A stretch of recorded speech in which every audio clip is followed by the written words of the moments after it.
यदि आपके जीवन में है, श्रेष्ठ संस्कार यदि आपकी जिंदगी में है, तो आपने जो शिक्षा ग्रहण करी है, आपके पास में जो धन आया है, संपदा आई है, जो शिक्षा आई है, आपके भीतर का संस्कार, आपको शिक्षा और धन के साथ में यदि संस्कार का मिश्रण हो जाता है, तो आप जगत के वो स्त्री वो पुरुष बन जाते हो जो जीते जी तो पुजाते ही हो, मरने के बाद भी पुजाते हो। संस्कार का पुट उस शिक्षा में, संस्कार का पुट उस धन में हमको और आपको एक ऊर्जा प्रदान करता है, एक बल प्रदान करता है।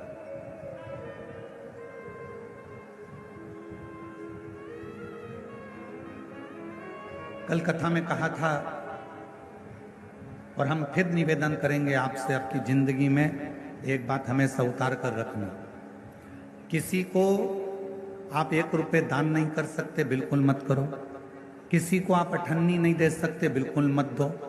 इस व्यासपीठ से हम करें, और एक बार नहीं, हम पहले भी कह चुके, आप किसी को अठन्नी मत दीजिए, 1 रुपया मत दीजिए। आप एक काम करो, अपने घर को, बच्चों को अच्छी शिक्षा दीजिए, और घर के बच्चों को शिक्षा अच्छी दे रहे हो तो फिर उसके साथ एक काम करो, अपने परिवार में कोई पढ़ने का, कोई विद्या अध्ययन करना चाहता है और उसके पास में पढ़ने के लिए पैसा नहीं है, तो उसकी पढ़ाई की, उसकी शिक्षा का पैसा आप दीजिए।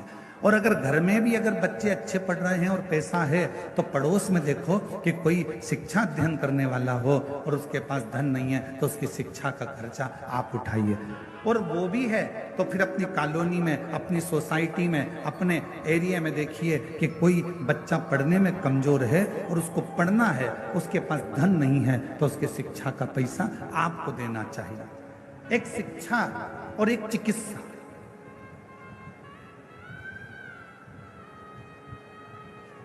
एक शिक्षा और एक चिकित्सा, ये जिंदगी में जितना बन सकता है अच्छे के माध्यम से, अच्छे कर्म के माध्यम से बांटते जाओ।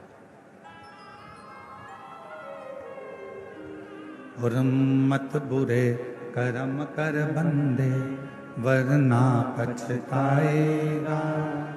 भगवान की आंखों से तू बच नहीं पाएगा, तू बच नहीं पाएगा। अरे ओ अज्ञानी मत कर नादानी, अरे ओ अज्ञानी मत कर नादानी। तेरे कर्म का फल भी तू ही पाएगा। जैसा किया तूने तेरे आगे आएगा। मत बुरे कर्म कर बंदे, वरना पछताएगा। भगवान की आंखों से तू बच नहीं पाएगा, तू बच नहीं पाएगा। अरे ओ अज्ञानी मत कर नादानी।